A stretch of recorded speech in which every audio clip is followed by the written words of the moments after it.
La communication non violente nous propose 4 points d'attention qui nous aident donc à avoir accès à qu'est-ce qui est réel, distinguer la réalité de mes interprétations et des histoires que je me raconte. On parle d'une observation, une observation objective. Autant quand moi je parle de mon expérience que lorsque j'écoute quelqu'un, à quoi est-ce que cette personne-là fait référence?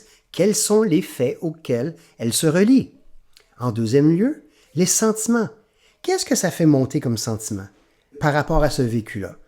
Est-ce qu'on va chercher quelque chose qui est tout à fait à l'intérieur de nous, non pas des sentiments qui sont plus dans notre tête, mais vraiment un sentiment qui est dans notre corps, un ressenti? Parce qu'en effet, les êtres humains, on a des sentiments à chaque instant.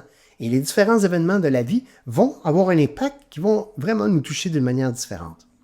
Ces sentiments-là, on veut apprendre à les relier aux besoins. Quels sont les besoins à l'origine de ces sentiments? Qu'est-ce qui est donc cette énergie de vie si importante, cette dimension de notre humanité qui veut notre attention, qui va avoir tendance à justement activer des sentiments pour attirer notre attention pour qu'on puisse aller y offrir du soin? Mais ce n'est pas terminé. La 4e étape s'agit de faire une demande. Qu'est-ce qui rendrait ma vie plus merveilleuse? Une fois que je sais ce qui est important pour moi, quels sont les besoins qui cherchent à être assouvis, est-ce que je peux avoir aussi de la clarté de ce que j'aimerais?